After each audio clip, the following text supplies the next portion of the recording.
তীব্র তারল্য সংকটের কারণে আমানতকারীদের টাকা ফেরত দিতে পারছে না আইসিবি ইসলামিক ব্যাংক।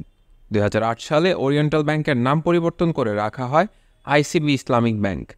আজ আইসিবি ইসলামী ব্যাংকের মতিঝিল শাখায় আসেন একজন প্রবাসী গ্রাহক। এই গ্রাহক 1 মাসের মধ্যে 3 বার এসেও টাকা পাননি। এর আগে গত সপ্তাহে ব্যাংকটির মৌলভীবাজার শাখার গ্রাহক আব্দুল হামিদ মাহবুব টাকা তুলতে গেলে তাকে কোনো টাকা দেয়া হয়নি। এই 88 পরের থেকে আমার অ্যাকাউন্ট ছিল। এই অ্যাকাউন্ট থাকাকালীন আমি লেনদেন করছি পরে বাহিরে থাকতাম, আগে থাকতাম কুয়েতে, এখন থাকি ইতালিতে।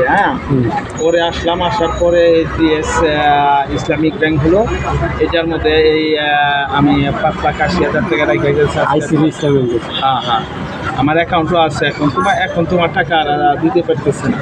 আমি এই নিয়ে 3 বার আসলাম, 3 বার আসার পরেও আমার টাকা দিতেছে না। কতদিনের ব্যবধান আসছে? আমি আসছি এই 1 মাসের ব্যবধানে আসছি, প্রায় 3 বার আসলাম এখানে। আপনাকে কি বলতেছে? এরা বলতেছে টাকা পাবেন, আমাদের একটু ঝামেলা চলতেছে, আপনারা হেড অফিসে যোগাযোগ করেন। বেশি বলতেছে হেড অফিসে যোগাযোগ করেন। ম্যানেজারের সাথে কথা বলছিলেন? না, ম্যানেজার আমি পাইনি। আমি 2 দিনে আসলাম। আমার নাম আফসার উদ্দিন, আমি ইতালিতে থাকি। আমার এখন টোটাল কত টাকা আছে? আমার অ্যাকাউন্টে টোটাল যেটা আছে এই 7,23,000 টাকা, আর এমনি অ্যাকাউন্টে আছে কিছু টাকা। সুদ যোগান এদের সাথে? না, এটা আমি ওই ইসলামিক ব্যাংকে রাখছি।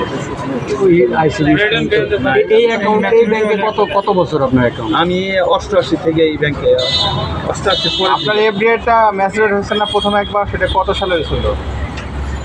একটা এফডিআর কত 3 বছরের জন্য রাখে বা 2 বছরের? এটা প্রায় 6 বছর হয়ে গেছে। মানে এই ব্যাংকে 6 বছর, এর আগে অন্য ব্যাংকে ছিল? এটার আগে অনেক পুরানো। স্কিম করে দিল না মানুষ ব্যাংক থেকে? ওই স্কিমের আওতায় আমাদের টাকা ফেরত দেওয়ার কথা। তাহলে আমার টাকা লেনদেন করতেছে না। তাহলে 1 মাসে 3 বার আসছেন, তারপর 3 বার আসছে, টাকা পাইনি। আমার অ্যাকাউন্ট ব্লক হয়ে গেছিলো, এটার মধ্যে টাকা জমা দেন। আমি 500 টাকা জমা রেখে তারপরে চালু করছি আবার। কিন্তু আমার এখন আসছি, সেদিন বলছে আপনি কয়েকদিন পরে আসছেন। ঠিক আছে, আমি আবার 1 মাস পরে আসছি।